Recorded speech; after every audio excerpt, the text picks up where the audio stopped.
Okay, so here's a question that I have from Mastering, and where we are given a scenario where we're given the activation energy of the reaction, and we're also given a frequency factor, and we're asked to find K. So in order to do this, anything that with kinetics that is going to involve activation energy is going to involve the Arrhenius equation. And the Arrhenius equation you should always have access to. And it comes in two ways. You can write K equals A, E, that's the number E, to the negative EA over RT. K is the rate constant. A is the frequency factor. I maintained he said it because of Arrhenius. This is the number E. Don't forget this negative sign. This is activation energy. This is the gas constant R in joules. And this is the temperature in Kelvin. So we can use that, or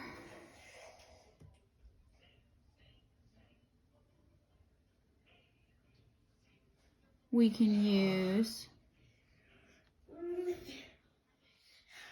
it tells us that the temperature is 26 degrees Celsius. I was like, I was missing something. Or we can use the other Arrhenius equation, which says ln K equals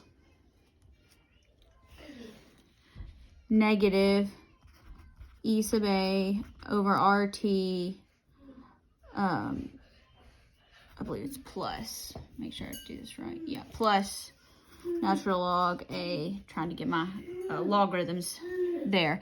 Okay, so in either case, this is actually the form that I'm most comfortable using, but I'll work it out.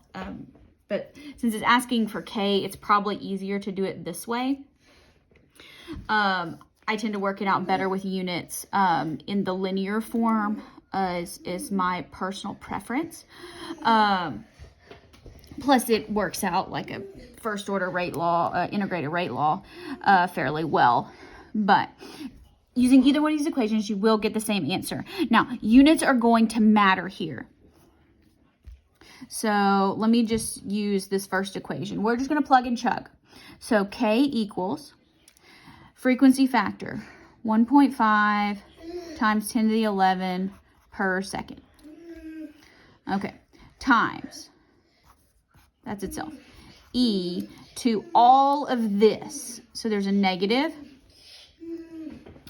And I'm going to kind of do some train tracks up here because I think it'll help. Just remember, all this is an exponent. So activation energy, 56.8 kilojoules per mole. And then we're going to divide by R. R is 8.314 joules per mole Kelvin. Okay, so there's the moles. And then we need to divide by temperature. Notice temperature has to be in Kelvin, so we have to add 273. What's that? 299? Okay, so 299 kelvins. Now look at this. Joules and kilojoules can't do math together, so we have to convert that. So 1 kilojoule is 1,000 joules. Okay, so how in the world do we put this in the calculator? I'm going to start with this part, this exponent part first. Y'all are probably much better at pushing buttons than I am, but, you know, you've seen enough of my videos. Okay, so don't forget the negative sign here. So negative 56.8 times 1,000 divided by 8.314. If you have R programmed in, great. Divided by 299.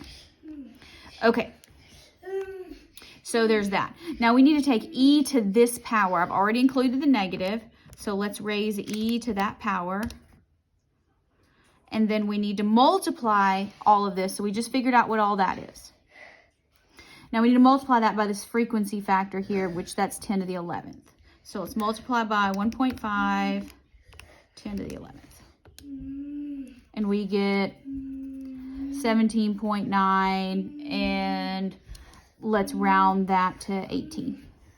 Now in this case, it says seconds to the -1. That's given in the problem, but always good to know something that has inverse seconds is a first order equation. Let me just work it out real quick and show you how to plug and chug it using the linear form. So you're going to have natural log K, negative activation energy, which basically is where I'm going to do all this, negative 56.8, and I'm just going to multiply that by 1,000 joules per mole. And if you say, oh, this looks like the Clausius-Clapeyron equation, you are 100% right.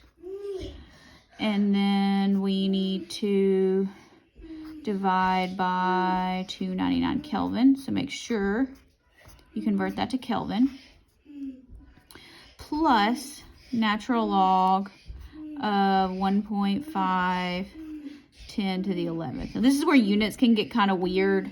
But they're given in the problem, so it's going to be all right. So we're going to do the same thing. We're going to say negative 56.8 times 1,000 divided by 8.314 divided by 299. So now we're going to add the natural log of 1.5 10 to the 11th.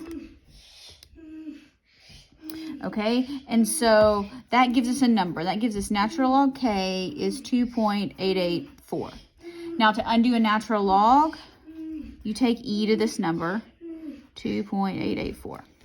And it should be somewhere, whoa, not a question mark. Same answer. So either way, you get the same answer.